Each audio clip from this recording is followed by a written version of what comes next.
Il faut bien la ranger, la couette, non? Puisqu'elle est sale. C'est la couette d'Olivier. Ben et alors?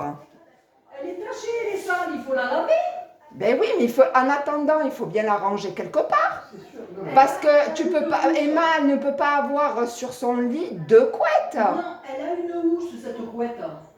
Ben non, non, Tu l'avais sur l'armoire. non, puisque c'est une couette qui était dans le tiroir. Non. Celle qu'elle a, Emma, c'est une couette qui était dans le tiroir. Celle qu'elle a, Emma, sur le lit, oui. C'était une couette qu'elle avait. Eh bien, étant donné que le tiroir était libre, j'ai mis la couette sale en attendant de la laver. Et ça fait combien? Eh bien, c'était avant l'été. Parce qu'elle l'attachait de maquillage avec ses produits. Allez, on va la laver après, c'est bon. Mais attends, parce que Le matin, il va. tout à l'heure, l'hiver, il va arriver, les couettes, elles ne sont pas lavées. Ben, moi, il faut que j'aille laver la mienne aussi. Hein. Hein? Il faut que j'aille laver la mienne. Hein. Je pouvais très bien laver les deux couettes en même temps. Hein. Ben oui, on va se la laver, on va la laver le matin. À quelle heure? 7 heures, là? Oui, ça ouvre à 7 heures. 7 heures. Comme avec le Mistral, le séchera, et que j'ai rien à laver demain. Ça m'arrange. Tu l'as lavé? Non, j'ai rien à laver. J'y vais que pour la couette. Ah, vous tiens, après je fais ton truc là. Après, je fais mes programmes. D'accord, ouais. Et après, je fais le dîner.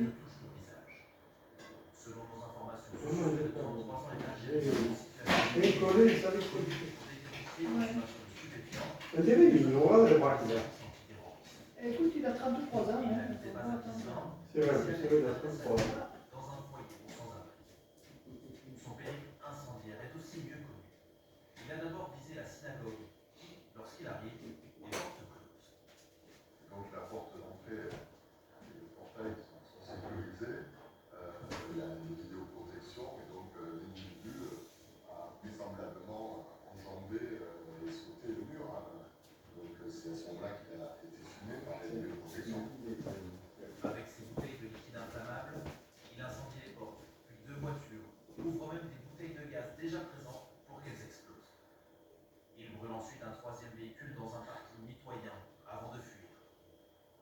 Ce soir, l'homme est toujours imputable.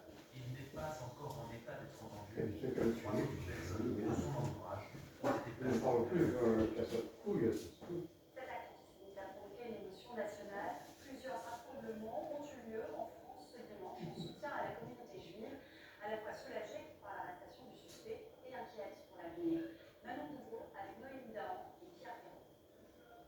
Au cœur de ce quartier résidentiel, la synagogue est devenue un endroit ultra sécurisé. Des militaires de l'opération Sentinelle sont déployés partout depuis ce matin. Des soldats qui veillent, des soldats qui rassurent la population encore bouleversée au lendemain de l'attaque. L'entrée de la synagogue est fermée aux journalistes, mais depuis l'extérieur, le mouvement s'est porté par l'explosion. La présidente de l'association culturelle israélienne de la Grande Mosquée Il vient, le jour où il est venu, elle nous a demandé des nouvelles des petits. Oui, c'est vrai. En plus, c'est vrai, d'accord. J'ai reçu tous ces témoignages de nos C'est fidèles. vrai. Il a craint, Christian. Très choqué. Hein? Il a craint, De Christian. confiance à ses fidèles. Parce qu'il a dit à sa grand-mère, il a dit à sa mère, Et mon fils, il a dit à sa mère de ne pas aider son frère et de le mettre à la Des porte. silhouettes se dessinent, mais c'est non. Parce qu'il n'a pas de sous, il a le loyer à Pascal qui n'est pas payé. Ah oui, mais non, ah, non, non, ça va. Ça va faire. Son fils, le fils de lui, pas. Oui, mais c'est le frère, c'est une image. Mais c'est le fils de lui. Oui, c'est ça. Ah, Oui, oui, vraiment, ben, en plus, il est oui, avec sa femme et tout. Sinon, il est. L'émotion